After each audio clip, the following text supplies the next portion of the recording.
pledge.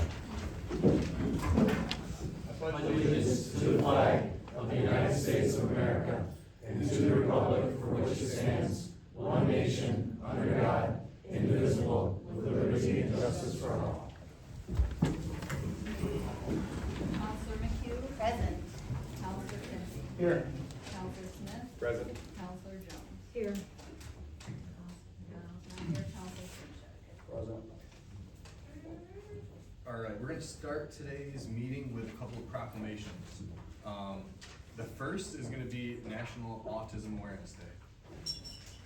Whereas autism spectrum disorder is a developmental condition that affects many children and adults and can impact communication, behavior, and social interaction. And whereas individuals on the autism spectrum are valued members of our community whose unique talents, perspectives, and abilities enrich our schools, workplaces, and civic life. And whereas National Autism Awareness Day, observed annually on April 2nd, provides an opportunity to increase public understanding of autism and highlight the importance of acceptance, early identification, and supportive services for individuals and families. Whereas the City of Oneida is committed to fostering a community that values inclusion and supports individuals with autism in reaching their full potential. And whereas local organizations, educators, healthcare providers, and advocates continue to work together to provide important resources and support to individuals with autism and their families. Now, therefore, I, Rick Rossi, Mayor of the City of Oneida, do hereby proclaim April 2nd, 2026 as National Autism Awareness Day in the City of Oneida, and encourage all residents and organizations to promote understanding, acceptance, and inclusion for individuals with autism and their families. Thank you.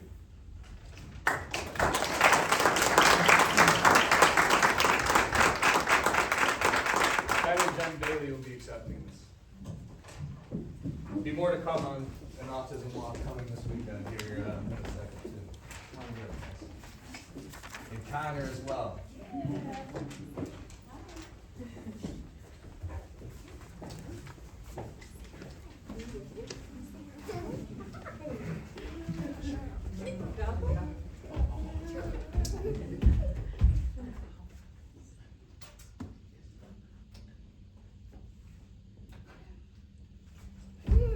Thank you guys so much. Appreciate it.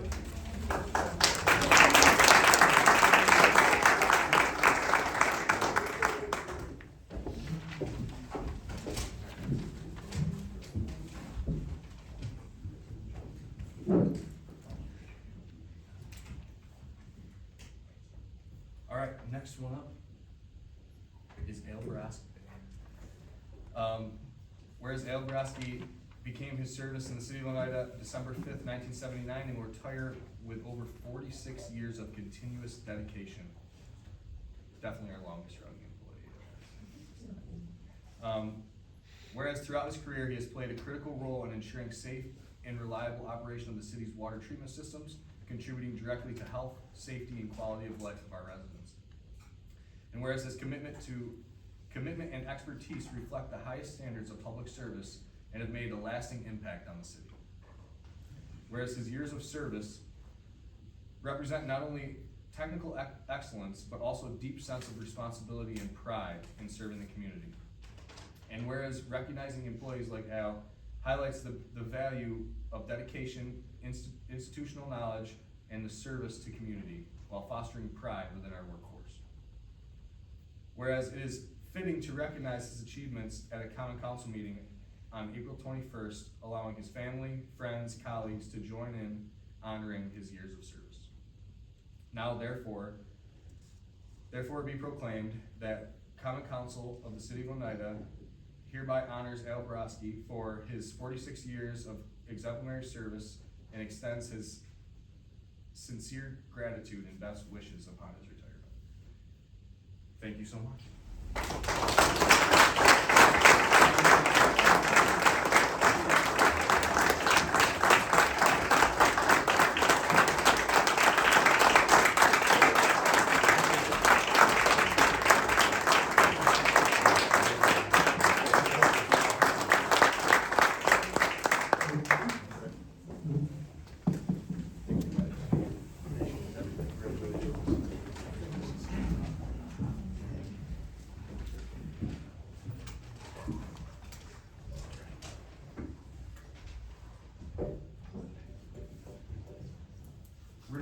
on to public comment.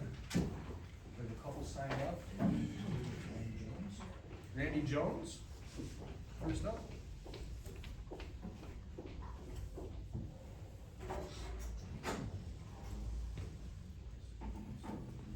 Mr. Mayor and Council. Randy Jones, Elm Street, New York.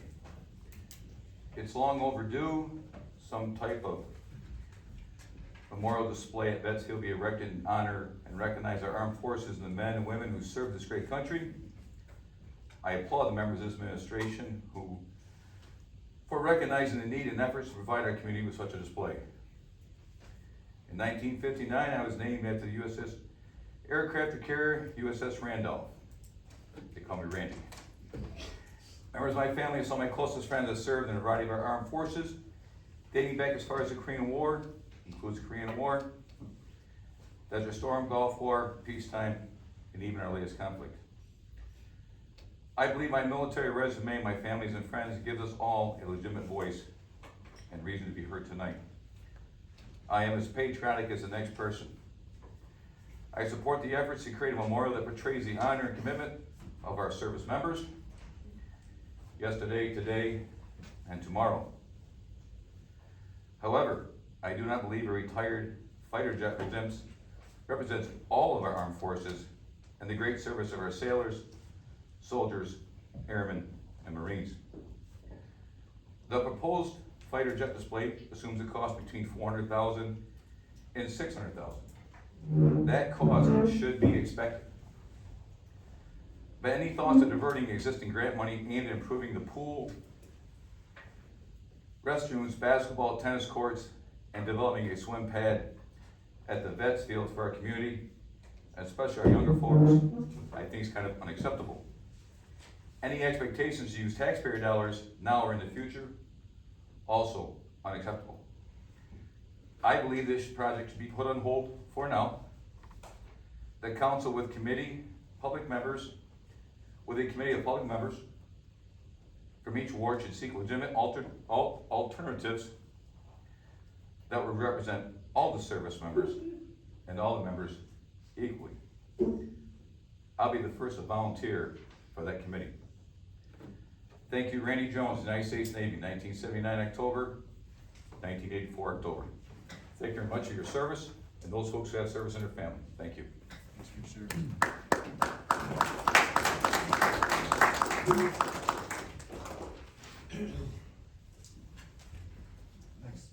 Next up is Mike Russell.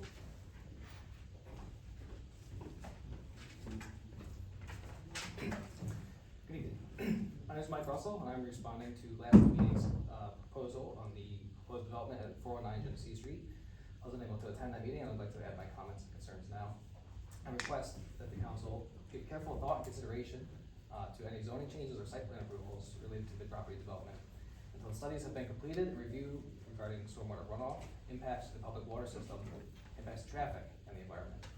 Given the proposed size, scope, and intensity of development on the site, there's reasonable concern that changes to the land coverage, grading, and drainage patterns could significantly affect runoff both during and after construction. As we all know, the high school, which is downhill from this property, was significantly damaged by stormwater last summer. And the area is in whole is prone to flooding. Adding this much impervious surface could have negative impacts on the surrounding neighborhoods.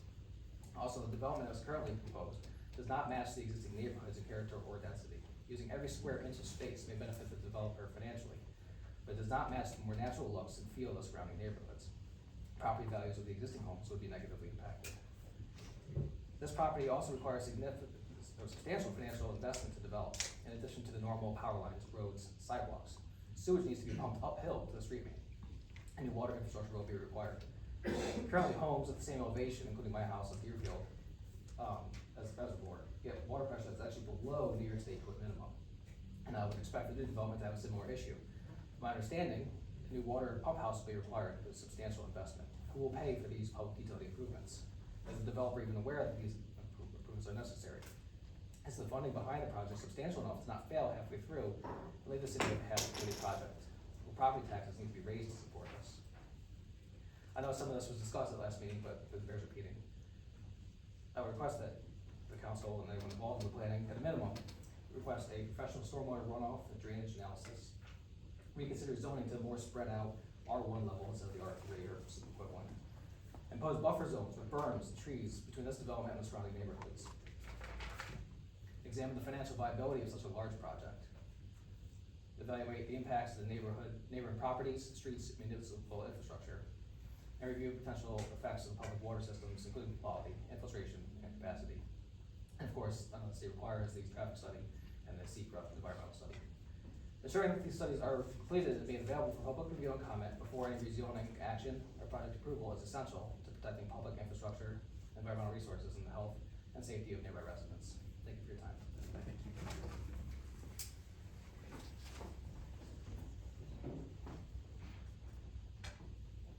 Next up is Bug.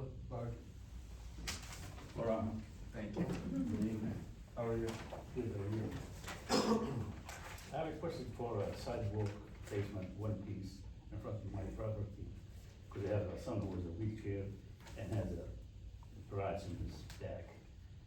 However, the city sent me for it to be replaced too. So I requested here for one for me, please. So you had two sidewalk, Thanks. thank you, replaced? I'm sorry. One, the application is one. What's the address? 111 Warner Street. Did you hear back from Max after the last meeting? I called him, I need to go. Okay, okay, yeah.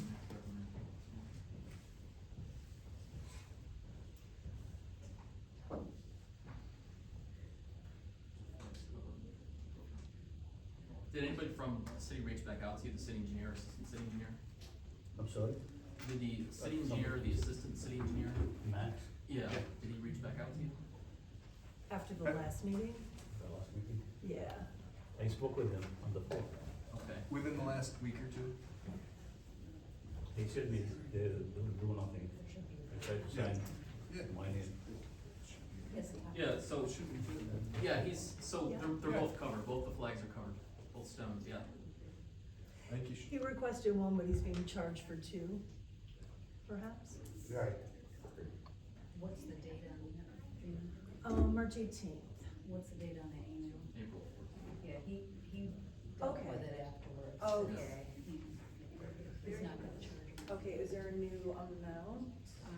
I do Is that not, what you meant? It looks like it's covered. it looks like he's gonna Yeah, that's what be, Max that's saying. what it's saying. Oh, it looks like. I think you're gonna be all set. The assistant city engineer said that it's, we're gonna cover it. It was two parcels, one was pushed up by a tree and, Yeah. Yeah, this tree branch from the city. yeah, so that's not a bad thing. Jan. Janet.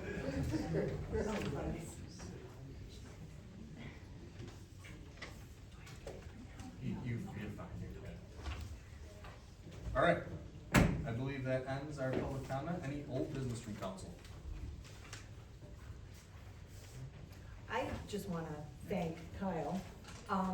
He actually went to the trouble, dug up the original engineer's budget for Bettsfield DRI project and shared it with council, kicked the design back to CNS Engineering. So I just wanna say thank you so much for getting that out there and being on top of it. And hopefully we can just move the project forward and be done with that. So Yeah, thank you, I appreciate it. And Mr. Jones is not here anymore, but, we're gonna be using the same document that Janet's talking about to scale our DRI the way that it was scaled originally. We're not allocating money a different way. Numbers have changed, but percentages won't. We're gonna use the same percentages out of those things to move forward with our DRI project the way that it was intended, and it will be good on all fronts. The aircraft is an afterburner committee thing, has nothing to do with our DRI money. We're not reallocating any money to buy an aircraft, to move an aircraft. That is all to do with the afterburner. So our DRI will impact and do what it's supposed to do, like we've talked about for years. And anything above and beyond that is above and beyond that, so. Just wanna put that. Thank you. Yeah, absolutely. So supervisors report, they, as long as myself, wanted to reiterate, about the Veterans Awareness Hike. This is gonna be Saturday, May 9th, at 8:30 at the county complex. You can run, walk, or bike. There's more information on the website. I believe Kyle, you're gonna be. I'll be there, yep, I'll be there. Begins at 8:30. Resource fair at 11 to 1, and reception lunch at noon. So, also, I'd like to talk about the National Autism Day. Our autism walk here in the city on Saturday, the 25th. It'll start and end at the Oneida Library. I'm so sorry, I didn't write down the time, guys. 10 o'clock? Yeah, alright, 10 o'clock. 10 o'clock, meet at the library, and we're gonna do a walk that they restarted this walk last year, and it was a big success, so I hope to see everybody there on Saturday to support. Other than that, I will move on to city manager's report. I will say, with the advent of the warmer weather, that's not a joke, I promise. The warmer weather is coming, but, a lot of road work can be going on. A lot of DPW crews are gonna be out and about. You'll start seeing some of the work that we've long been sitting on here start coming to fruition. So I'd ask everybody out there, please be aware of that road work. Please be aware of the folks that are working. Slow down and pull over, please. It's not just the law, it's just a safe thing to do. We wanna make sure that all of our folks are taken care of out there in the DPW. Last season, we had a few close encounters. Obviously, that's something that we want to avoid and bring down to 0 this year, but please, folks are out and about and see those people working, pull over or move over. Thank you. I'm gonna transfer the meeting over to you. Can I get the approval of minutes for April 7th, 2026? Motion? Second. All in favor? I'll have to abstain, there was not. All in favor? Aye. Any noes, any abstentions? Me, yeah, sorry. Motion's passed. Can I get the approval of warrant number 8? Resolved that warrant number 8, including net checks and ACH payments totaling $255,271.74, as audited by the voucher committee, is hereby approved for payment in the usual manner at the discretion of the comptroller. All in favor? Motion. Bill's locked out in the middle of Wait, All in favor? who seconded it? Just a second. Thank you, guys. Wait, who seconded it? Second. Now all in favor? Aye. Thanks, Ann. All right, I will now turn the meeting over to our city clerk, Sandy.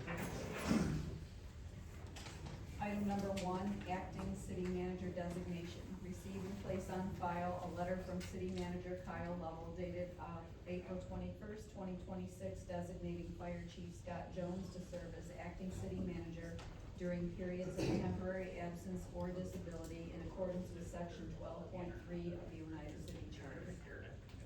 Motion. Second. Any discussion? A couple questions. Is there any minimum or maximum put around the definition of temporary? Not in our charter. And actually, I had this conversation with somebody else today. I would be cautious in trying to define it. And the reason I say this is we have had experience in the past where, not with a city manager, but when we were a strong mayoral run city as opposed to a city manager run city, where we unfortunately had a former mayor who had some health issues. And they were unexpected. Sometimes he was not available for 2 days. Sometimes he wasn't available for 3 weeks. Sometimes he was out for 4 months or more. And so, and sometimes it was multiple times in a year. So trying to define temporary or absence I would be very cautious about that, because if you define that, and then it ends up being a problem, because now we have a city manager, much like when we had the city mayor run government, excuse me. If he's out, and say there's something with payroll that needs to be done, or there's something that is actually, that's very urgent, you don't want your city hamstrung where you can't. So I would not try to define that in the absence of the language of the charter. I would be concerned about that, just having had the experience in the past. And I could understand that from a maximum perspective. Well, it was even a problem if you put in a minimum, because if you, what would be a minimum? I'm just like to play things out here, right? So, because there had been concerns about that in the past, whereas somebody has to be on a minimum 30 days. 30 days can be a very long time to have a whole lot happen.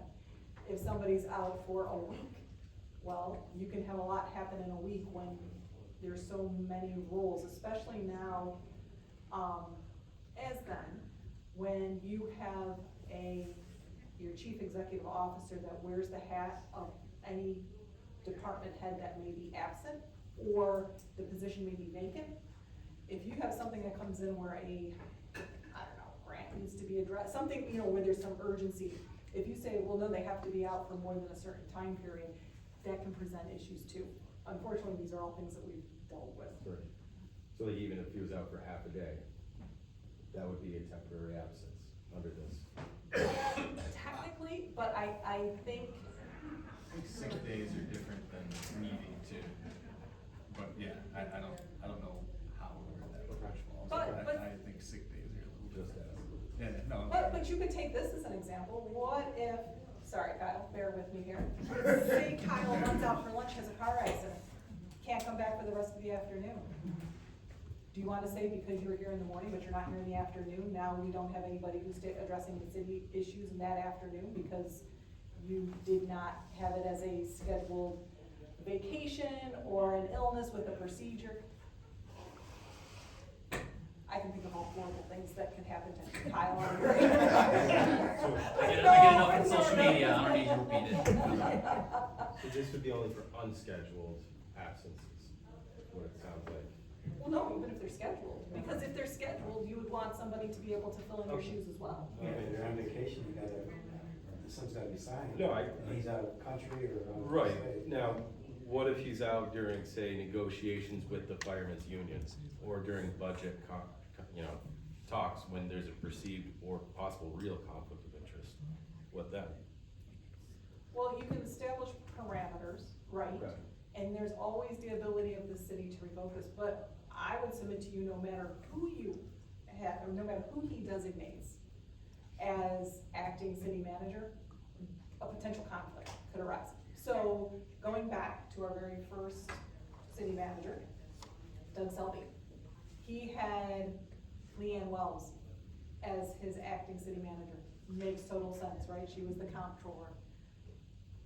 If you have a comptroller during the budget process doing, is there a conflict of interest there because she has a department with so anytime you have anybody serving in that capacity who's a department head, you have that potential for conflict. Right, if they were a department head. Right, but I would submit to you, more likely than not, any person who's going to be designated as acting city manager is going to be at the level of a department head. Because they need to be somebody who is comfortable, with oversight of personnel. Budget, I mean, you wouldn't wanna just be like, hey, Yeah, you know what I mean? So I think no matter who is designated, it would be, there's always the possibility for conflict. Now, is there any way to put any parameters in, for example, for the person to recuse themselves, should they find themselves in a situation where they've got a conflict of interest? Again, like going back, say you're negotiating with the firemen's union, or as the head of the, what was it, the, public, safety commission.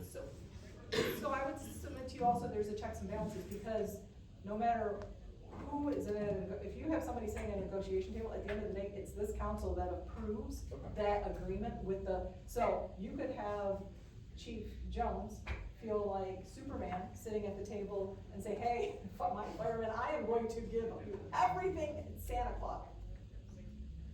There's no kids.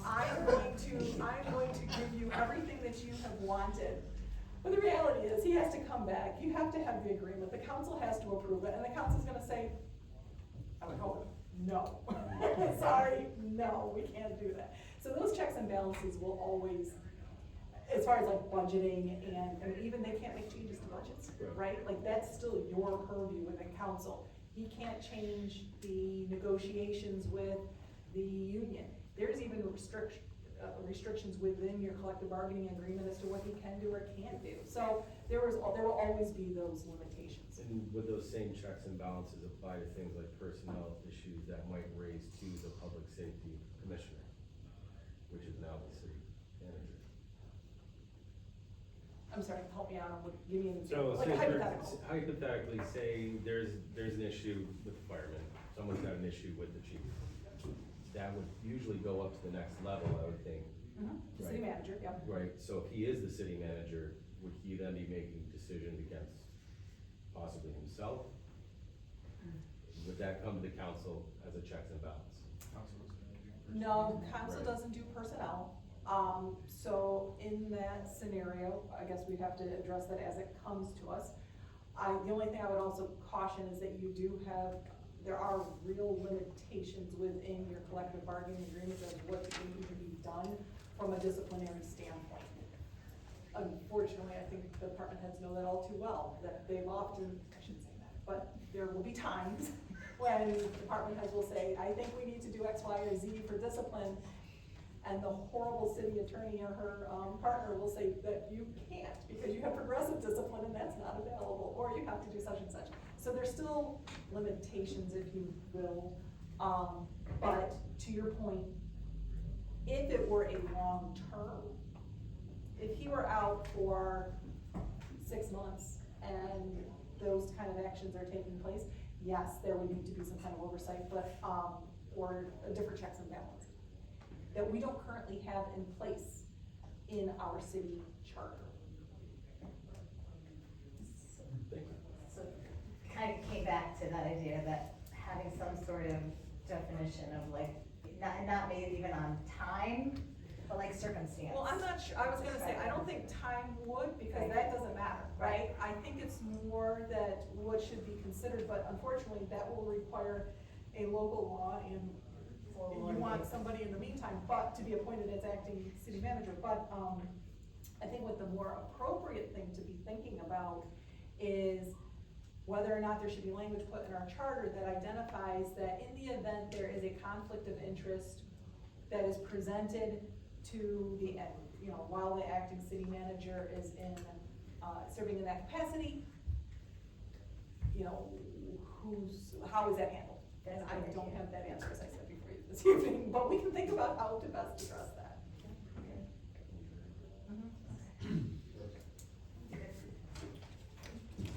Everybody good on this one?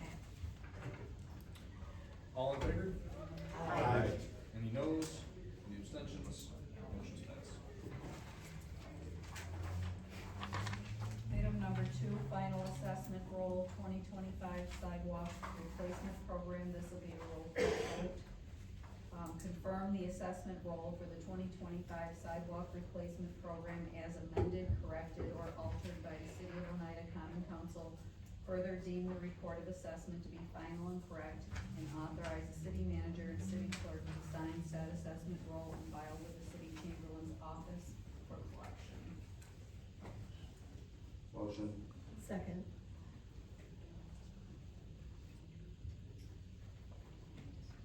Yeah, I just have one question.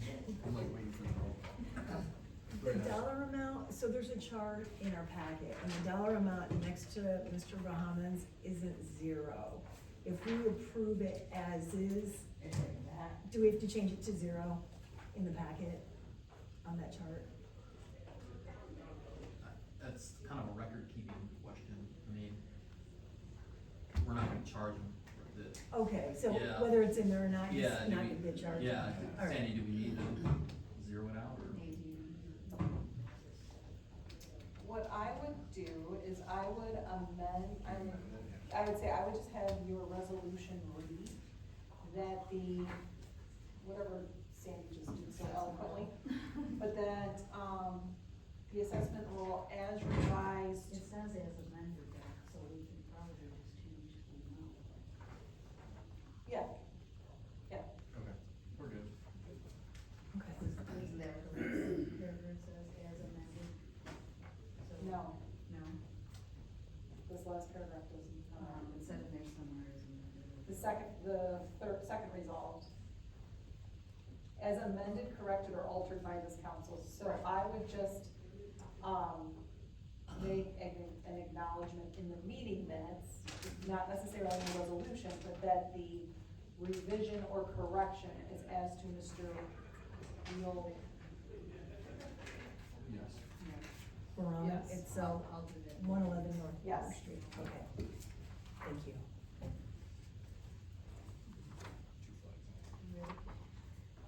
Counselor McHugh? Yes. Counselor Kimby? Yes. Counselor Smith? Yes. Counselor Jones? I'm recusing because I'm also on the list. Counselor Pagano? Yes. Counselor Sinchek? Yes. Okay, see it. Item number 3, water board appointment, approve the mayor's appointment of Zach Kristen to the water board for a 5-year term. Motion. Second. Any discussion? Who what? He's just getting reappointed. He didn't leave, he's just getting just new terms. He took over a term for somebody else and that person's term ended. I don't have the list in front of me. Oh, I Is forgot this- who you replaced. Might have been Could've you. Yeah, there's so many board appointments. Yeah, I think so. Good conclusion, Dave. First, they have to fill in your term or And then whoever's get term, and then they have to be reappointed. reappointed. Any other discussion? All in favor? Aye. Any noes, any abstentions? Motion's passed. Item number 4, 2025 sidewalk replacement program terms of payment. To establish the terms for the owner or the owner's payment for their portion of the construction associated with the 2025 sidewalk replacement program. Motion. Second. Any discussion? Can we just have on the record, that it is a 5-year term at 6% interest? Because I think at the last meeting we weren't really sure, so. It's in the. It's in the resolution. Oh, sorry. Anything else? All in favor? Aye. Any noes, any abstentions? Abstention? Motion's passed.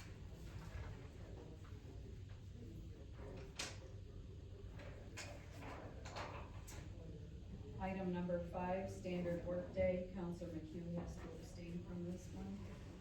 Adopt a resolution establishing the standard workday for elected officials for the purpose of determining days work to be reported to the New York State and local employees retirement system based on the record of activities maintained and submitted by these officials to the city. Motion. Second. Any discussion? All in favor? Aye. Any noes, any abstentions? I stay. Yep. Motion's passed. Item number 6, standard workday. Counselor Smith has to abstain. Adopt a resolution establishing a standard workday for elected officials for the purpose of determining days work to be reported to the New York State and local employees retirement system based on the record of activities maintained and submitted by this official to the city clerk. Motion? Second. Any discussion? All in favor? Aye. Any noes, any abstentions? Abstain. Motion's passed. Item number 7, budget transfers and amendments. Approve the budget transfers and amendments as outlined by the comptroller or a third party duly retained by the city of Oneida to perform such services. Motion. Second. Any discussion? Yeah, I have another thing about the general fund balance. I feel like the 25,000 that's for operational expenses and maintenance contracts, those things should have been in the budget. They seem like ongoing expense kind of things and not emergency. So I'm not comfortable with that. And you can't split out the 25,000 from the 3,000, so I just, again, our comptroller warned us, we're kind of draining down the, fund balance, so. Can we make sure we have a budget line for anticipated building costs this year when we do our budget? If there are regular maintenance things or things that we can put in there so we can anticipate it maybe? When you do the budget though, you're skewing everything is fine line, so it's hard to add extra. Just in my previous experience. And to clarify, we do have a budget line for this, it just was under budget before. A lot of things in the budget were under budget, I think. It's because we didn't really use it the last couple of years, and then it gets scaled down, and then you use it. I'm really concerned about our general fund, and things keep coming. I think we are, all are, for sure. Yeah.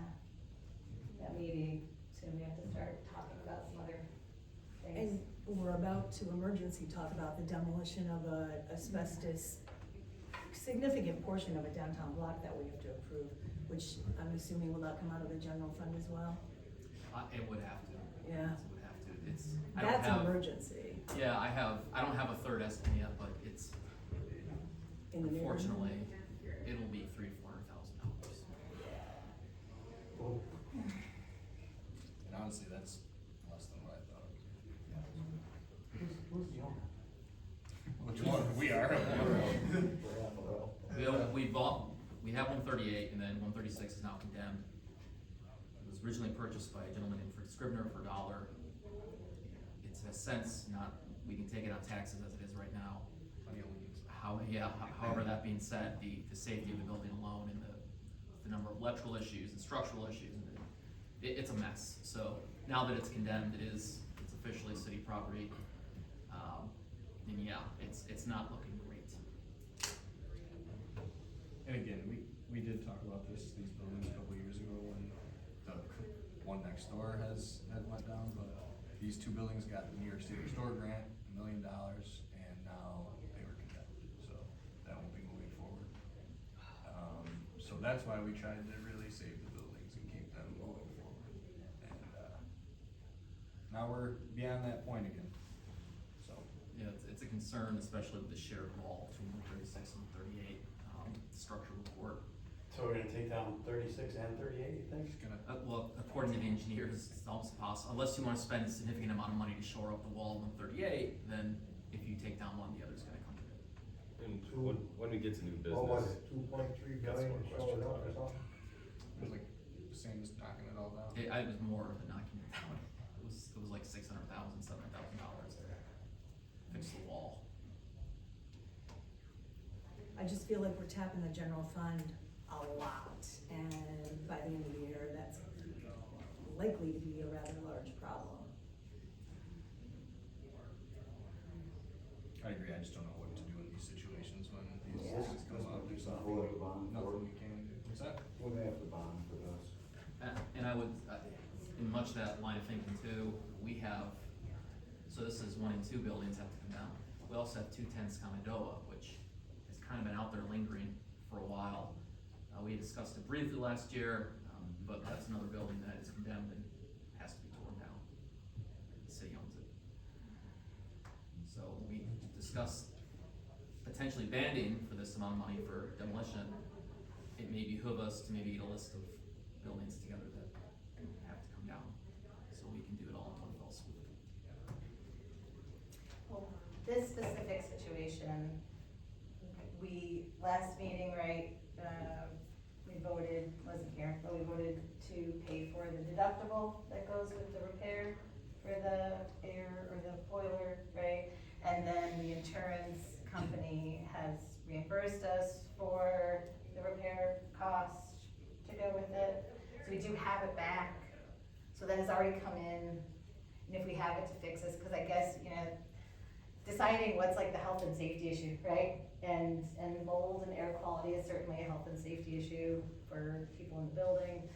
And it all feels important, and I guess it's just even more important to start talking about ways like how we're gonna, have the hard conversations about wants and needs. And it's just kind of simmering for us, waiting. So I'm okay with this specifically because we've already gotten the money for it. But I think if we hadn't, I would probably not necessarily support it, but I guess because we already got paid for it and it's in there already, right? That's accurate? Yeah, this is actually, it's for the air handler unit too, on the second floor, so this is something that's been broken since last Yeah. summer. Yeah. I was the only one affected up here at the second floor, my comptrollers would take care of, but, Oh. yeah, quite miserable last year. We let off on this simply because the cold weather came and we've been kicking it down the road for a while. It's just one of those items that we gotta get taken care of. It's pretty bad. It's pretty bad here. And then the remaining 3 is, having to inspect our buildings that we received the order to remedy from the fire Correct. department. Yeah, my order remedy, yeah, so the building across the street, municipal building, and then our building, both have overdue sprinkler protection system inspections. The $3,000, it's $1,500 for one building, $1,500 for the other, that covers the cost of the inspection that'll validate it for the next, I believe it's 5 years. So this broke last year, but didn't make it into the budget for this year to fix it? Correct. Okay. It's another thing they handed Yeah, us. budget went up 7% last year, there was a lot that got cut out just to keep it under double digits.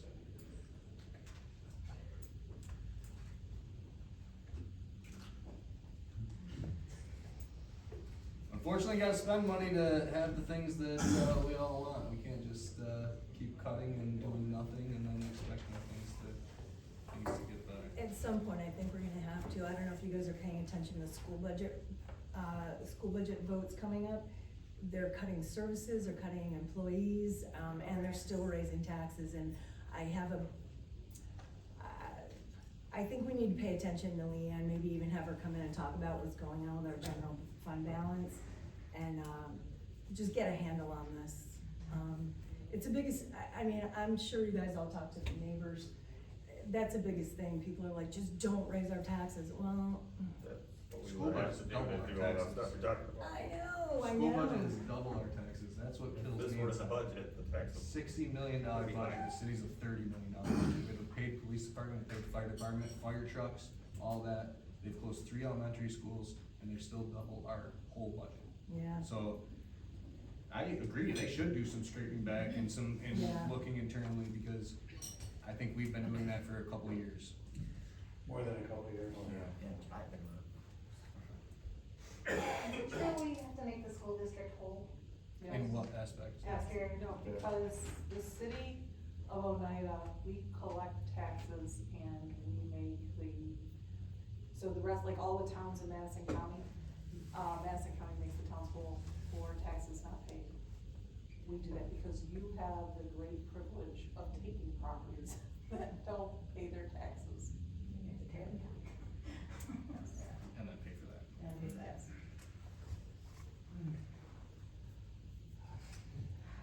Fund balance could affect your bond. The interest you pay. Our credit rating. Need new revenue streams. Unfortunately, that's kind of where we're at. That's taxes and fees. Yeah, other avenues we gotta find out.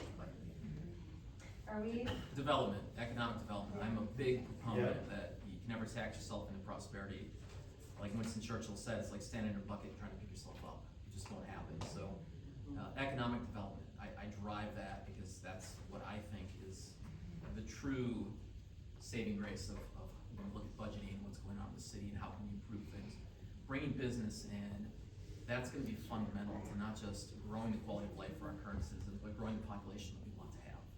You know, you look at Utica 30, 40 years ago where they were very similar to Oneida, right? And go forward 30, 40 years and they've done all these different initiatives and they've taken it upon themselves to kind of bring in new levels of development. I think Oneida can get there, but we have to get to a place where we can begin to have those conversations, do those things, and to Councilman Kimby's point and to the mayor's point, we've cut quite a bit. The budget is pretty bare bones as it stands right now. Not to say there's not always synergy you can get out of, finding ways to save money in the budget, but I think certainly now's gonna be a great time to have those conversations, and I think, Councilwoman, McHugh and Jones are both correct when they say we're gonna have to make some tough choices here moving forward, so. And I appreciate that this group is comfortable thinking outside of the box and looking at maybe services that we already provide that could become a potential revenue stream if we get creative, potentially. Or if, we talked about trying to bring things up to speed by looking at, our equalization rate and looking at our current assessment and trying to, so that maybe there's just all of that has to come together to see what we have to work with. Yeah, I agree. So we are gonna. Any other discussion on number 7? All in favor?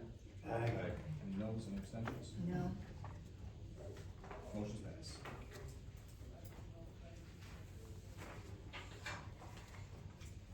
Item number 8, introduce a local law amending chapter 190 zoning of the code of the city of Oneida regarding wireless communication facilities and towers, and schedule a public hearing for Tuesday, May 19th in Common Council Chambers, 109 North Main Street. Motion? Second. Any discussion? I've got a few questions on this one. So we put the definition of a small wireless facility as a wireless communication facility mounted on an existing building structure, utility pole that does not exceed 50 feet in total height as measured from finished grade. So I'm assuming that would include telephone poles that today have 5G amplifiers on them.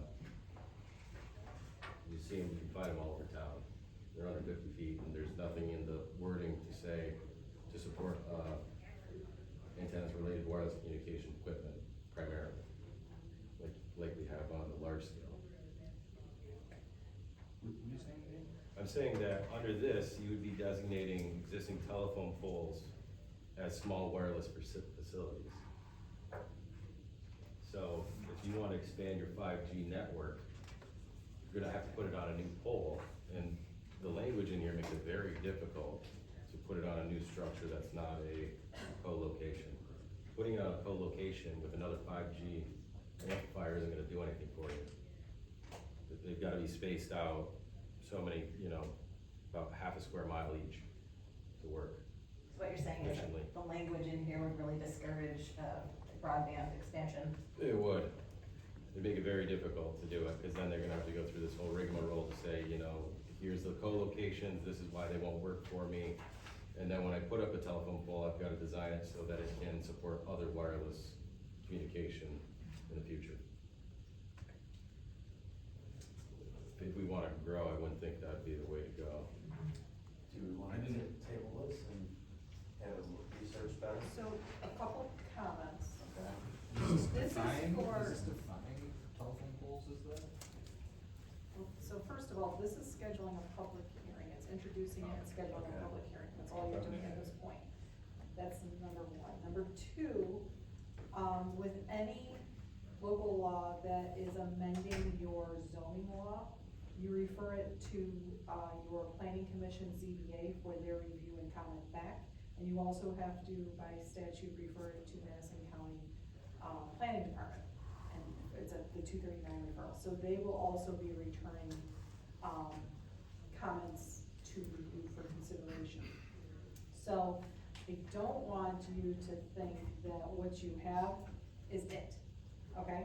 If there are concerns, what I would suggest, this was, this local law is a result of your planning director having gone through and found that the city of Oneida really does not regulate wireless telecommunications facilities, which is rather surprising in today's world. So he had proposed some changes. What I would suggest is if you have some concerns specifically, I would email him and ask, like, how does this address this, or whatever, you just did it pretty well. Put your question into an email and see what his response back is, okay? And we'll have, public comment next time, and we'll be able to kind of amend and mold the law into what we can. So this is just to have public comment on this as written, right? Correct. It's only for, every local law has to have public hearing. Okay. So I guess I'll save all other questions for, Well, what I would do is I would email your director. Have those questions, because perhaps and then, so typically with that public hearing process and the local law process, you have your public hearing, if there's any comments, then you can amend. If there are serious substantive changes to a local law, you republish what that local law is, because somebody may not have a concern with what it was originally, but they may have a comment on what's been changed, or vice versa. So you republish and you continue the public hearing. sounds good. But there might also be, and the only reason why I also say this, is when you flip this to your planning commission, ZBA, as well as Madison County, they may have other comments for consideration. So you may want to look at it, I'm gonna say almost holistically. Yep. And instead of kind of taking pieces, but I would completely encourage you to reach out to the director with any specific questions you have. Thank you. Sure. Nate, you just send me an email with everything. Sure. And I'll run through it for you. Thanks, Kyle. You bet. Any other discussion? All in favor? Aye. Aye. Any noes, any abstentions? Motion carries. Item number 9, capital project 26-10, authorize the city engineer to proceed with capital project 26-10. Authorize the use of unit prices established for 2026 by Madison County. Authorize the purchasing agent to advertise for bids for any portions of the project not covered under the county's unit pricing. Authorize the city engineer to expend funds up to the programmed amount dispersed by NYSDOT, and authorize the city manager to sign any and all documents related to capital project 26-10, which is annual street resurfacing. I included a copy of all that. Second. Who first? Oh. With me. Oh, okay. I'm sorry. Tom second. Any discussion? This is all funded by New York State, by the way. This is our CHIPS This is, yes. Yay. Any other discussion? All in favor? Aye. Aye. Any no, any abstentions? Motion's passed. Item number 10, introduce a local law amending chapter 80 of the Code of the City of Oneida titled Insurance, and schedule a public hearing for Tuesday, May 3rd, 2026 in Common Council Chambers, 109 North. Motion. Second. Kim, you want me to make a couple comments? Yeah, please. Okay, so this one, does not require, just because you're the people and I don't want to see any questions in the process, this one does not require referral to our planning commission ZBA or to Madison County for 239 review. That you will not be getting that feedback. This is just all you.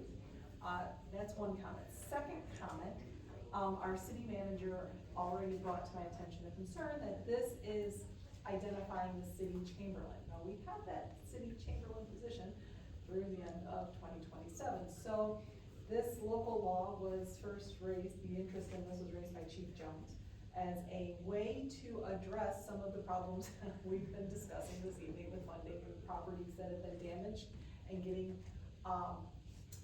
being able to put at least liens on, those insurance monies or having no insurance money. So this is an effort to address some of those problems that we've experienced in the past. I shared with our city manager that I would not take out the city chamberlain language because we still have a city chamberlain. Recognizing the position's been abolished, but we aren't abolished yet. But what I would recommend is that the notice that is published, and this is for Sandy's benefit, when the local law is published, that the language referring to the city chamberlain, and I will send this to her, but the city chamberlain or their designee, so that there's no question that until that time, because if we don't have somebody currently serving in the capacity as official city chamberlain, we're not in some way not in compliance with our law. So I just wanted to bring those things to your attention, so the local law that would be that's being introduced and published would include that or designee language in the notice. And indeed, this appears to be already in your state insurance law, we're just codifying it in our. And yes, because quite frankly, there is, We all look to our city code for guidance, nobody likes to look, I mean, especially when you're in this kind of context, it's a lot easier to have it laid out. It's easier to be able to refer to your own city code and remove any questions and kind of a how-to. Yeah. So, yes, the insurance, the state insurance law does allow for this. I think it actually requires it as a carrier, before they pay out on a fire claim, they do check to make sure there's a tax lien. But it would be our Chamberlain that would actually Do that place tax the lien. lien, right? And that's why we're keeping the language in. until Okay, we don't have it. great. All right, cool. Who is doing that job? The comptroller's office, so we hired Brandon down, yeah, he's essentially performing the full function and role of the jail. But he's also doing the liens too? Well, He's in the office. He's in, I know he's in the office. And it's okay, yes. Okay, but I just wondered who was actually doing the liens though, if there, anybody's done. well, the liens all go through the comptroller's office. So ultimately, Brandon, the way that I view that is Brandon is part of the comptroller's office. So there's no longer a separate Chamberlain entity. Right. It's all just one financial office. So any of those decisions that go through there, go through Leanne ultimately, but, Jess will see them, Tracy will see them in there, and Brandon will bring them forward, but that's how those decisions get made, all within that comptroller's field. Any other discussion? I just want, just for my own personal clarity, so this, three things have to happen, right, for this to kick in.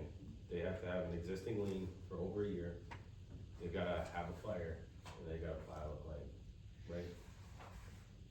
Right, because, well, yeah, no fire, no claim. Right, but they have to have, had a lien on that property for at least a year prior to the fire, is that correct? That's the way the state insurance law reads as well. I pulled it up. So if you don't have a lien. Our this expert doesn't witness. apply. Maybe, correct me if I'm wrong, like the process would be, if we had a fire, if we had a partial collapse of the building, the city would then put a lien on the property at that point. So if they don't remedy the building, we have funds, or we hold those funds until they satisfy what we decide. And then if they don't, we have funds out of that insurance money that we can use, as, instead of dipping into fully the general funds. So we would get the insurance money prior to the 1 year mark of. We have a the claim lien on the being- insurance money, so they're not going to release the insurance money to the property owner as long as we have a claim. Or a portion of, A I portion, think we yeah. can, say we're gonna collect 30,000 of it, just as a number, and then we're gonna hold that until they satisfy what we put forward. Okay, so If they don't, we have, funds to correct the problem. So hypothetically, your house burns down, you have a fire. Immediately, the city puts a lien on you to then get that money from the insurance. Correct. So I'm just hearing, why do we have, undischarged for a period of 1 year or more in the language if 1 year doesn't really come into play here?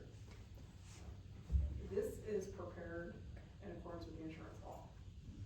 So we're gonna keep our language close to the insurance law so that we don't need to have an insurance company refuse, because there's times when there are claims or whatever, that insurance companies will say, well, what's your local laws on this? Right. So we're putting it in there, but we're not doing anything. Like, I'm trying to help me So which understand. section which section? Sure, it's the 80-1 notice of intent to claim.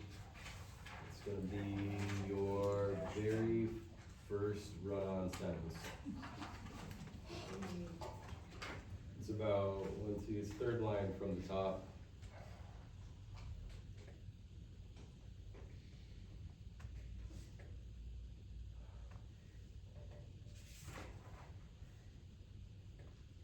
Yeah. That's what the insurance law requires, yeah. So we collect the money prior to 1 year, or we don't collect the money till after 1 No, year? you wouldn't collect it, you can't collect money that you don't have a notice for. Okay, so we've got a lien on it, it hasn't been a year, this person files insurance prior to that and gets paid out prior to the 1 year, what happens then?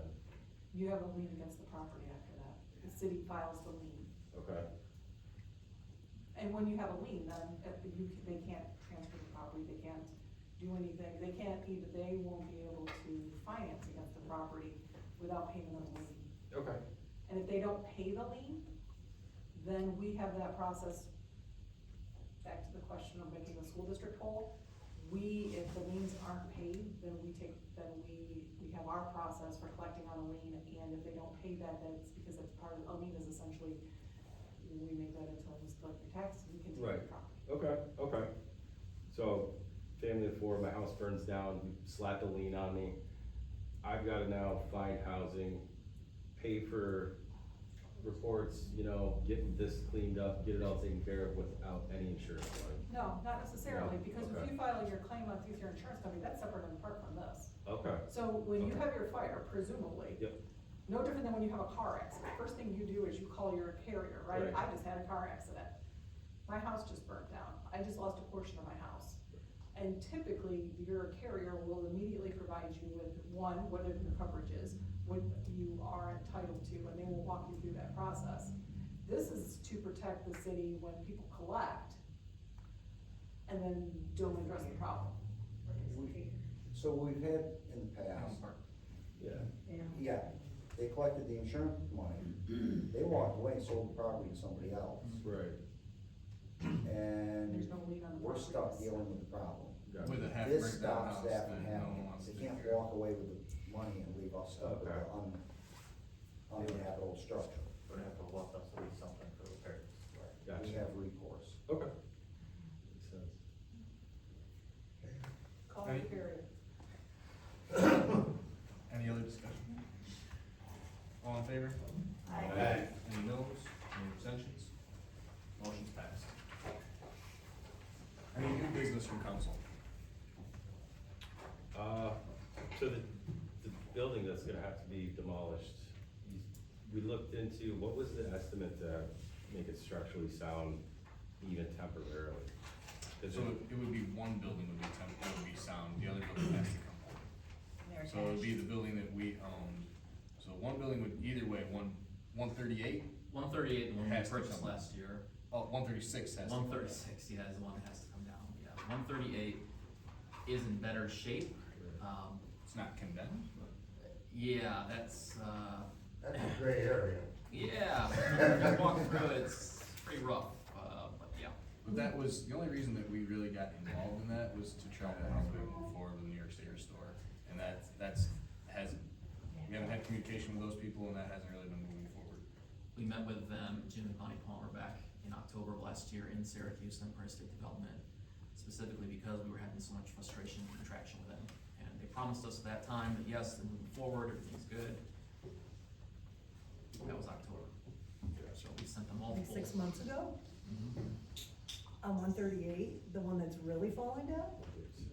Oh, 36, okay. Yeah, yes. So Jim and Bonnie Palmer that Restore New York grants, I believe they actually had 2 rounds of it. They had what they call the Madison Street Revitalization Project. He had this work-live proposal, like an arts district kind of thing. It's a really cool idea. I just don't know if it's gonna be feasible. Again, no communication with them. We reached back out to ESD and said, we're having these frustrations, what is your recommendation moving forward? Their answer to us was, start sending them certified mail. So we send them certified mail now, but the reality is, we're having no traction. So now that the city owns it because it's been condemned, we still can't move ahead with using that grant to shore it up at all? It's off the table? Well, it's not our, technically it's not our grant, it's their development team's grant. So it's, I don't know how specific that was to really what they were doing. yeah, and I know that whole, New York State with the parameters for zoning application about work-lived structures is very specific and it's very niche. So they had a lot of prerequisites on there, and they were working through those, but it was definitely a very Byzantine process. Right. I think that maybe they got a little flustered with that, I can certainly understand it, and maybe it just came to a standstill. But that's where we're sitting with 136, 138. In the meantime, when we don't have conversations with developers, we're sitting on a property that, what's gonna happen, so my thing is number one, safety and liability. Yeah. So I don't want this to come down and hurt somebody, and it's unfortunate that we're sitting here stuck with this, but it is just the unfortunate fallout of Madison Street economic downturn, so. I just didn't know if there's any way to shore it up even temporarily, because I mean, obviously we all know, right, another hole downtown's not gonna look good. I think we're really gonna have to talk about some sort of green space or pocket park in those three. Actually, there's a block next to those two that's Yeah. wide open as well. Yeah, that And was- to On the either left is side. wide open. I need to, Yeah. yeah. So it's gonna be a big spot there. No one wants to get rid of these buildings, unfortunately, but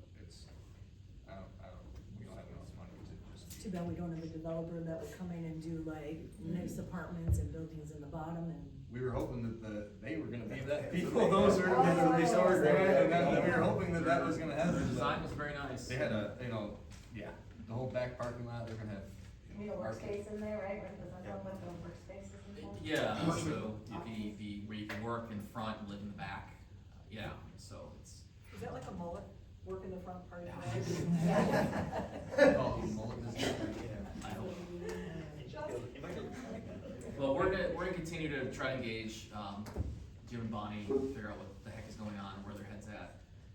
But in the meantime, I'm just bringing this forward as a talking point, number one, and point two is just informational for all of us, because it is our problem, and, the liability ultimately will fall to us if, God forbid, something happened. So, Do they still own it? they don't own it, We do now? we do. Oh, 136? 136 is now condemned, and as we condemn it, we can take it already in back taxes, but with the condemnation, now we can just take the property. Well, So, 138's not. But I'm pretty sure. 138 is ours. Yeah. I'm pretty sure that they didn't even sell it from Scribner. I think Scribner's going around. Scribner was supposed to sell it to Too, but they Jim. were back and forth about price, so I think he still is the So- one we're gonna be taking it from. Yeah. is there ever any process that we could demolish it and charge them if they still own it? Like, do we have to take ownership of it? So under chapter 34 of your city code is the unsafe structure process, where the city can declare a structure with the assistance of your fire marshal. They declare a structure unsafe, they have notice, there's provisions, it is filed against the property like a lis pendens, and there's a hearing, the property owner can come in, you can give, to make a declaration whether or not the property is unsafe, and then two, you can issue an order as to how to correct that. And if they don't do that within the time frame within which the council has granted, then you can go ahead and do the work and charge the cost back onto the property. The problem is the finances of the people who have let these structures just deteriorate. So you put the lien on the property, you go and you do this, and we've done it elsewhere. And the only hook, if you will, is that if they ever try to sell the property, they're selling the property with a lien on it, and then they need to pay the lien off, or they're gonna clear title. So, So not really collectible. Because Correct. in like this situation, we could already take it for back taxes. They've already stopped paying on it. They've already walked away from it.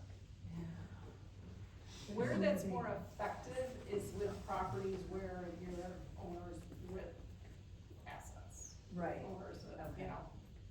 And when you put these liens against these properties, blank spaces, it makes it that much more difficult to attract developers. Sure. It's a cyclical cycle, so we're trying to get these developed, we want people to come and take a look at it, it's like, hey, buy it, but oh, by the way, there's $350,000 you're gonna have to pay on top of it, because we took it down. Do they have fire insurance?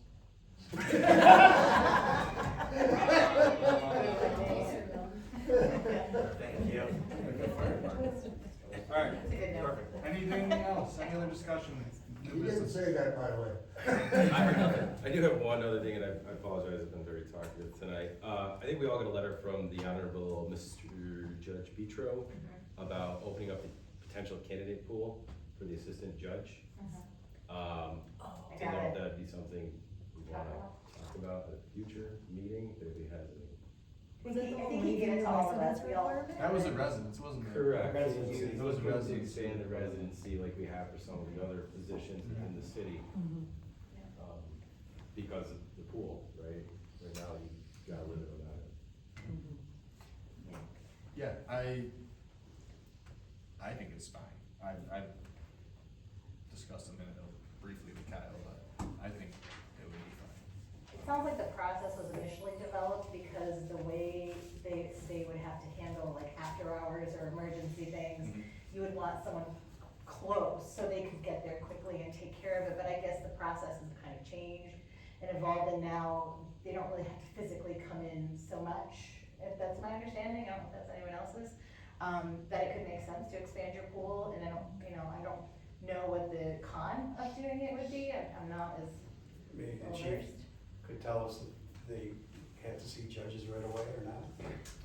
So similar to the discussion that opened tonight with the understudy for the city manager's position, in the event that the judge is out of town or unscheduled absences and we need some type of procedure in place to have somebody sign documents, yes, but overall, this position originally was set up for after hours things, late night arrangements, things like that. That process has changed, but the risk is not zero.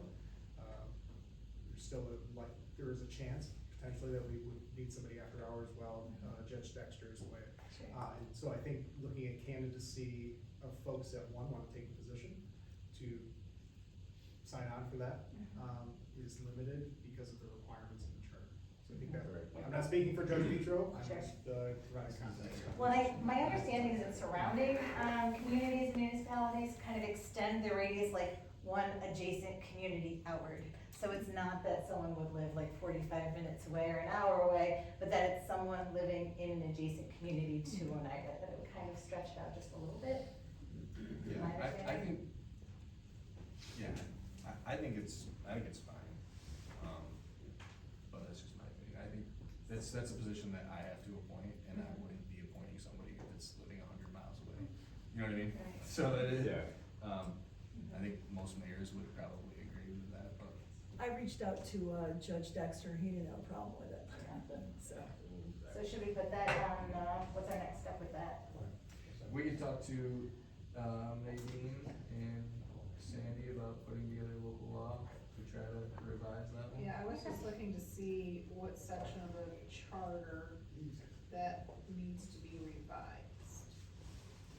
Cause it, of course, changing our charter is by local law. Yeah. We've already had our civic lesson on that. So we would just have to do that again. I was just, like I said, I was just looking to see. They did it for. Yeah, and I know we did it for, city clerk. And these are things, I mean, we don't have to get it now, maybe, we can discuss it before the next meeting and figure out, some language and whatever you come up with.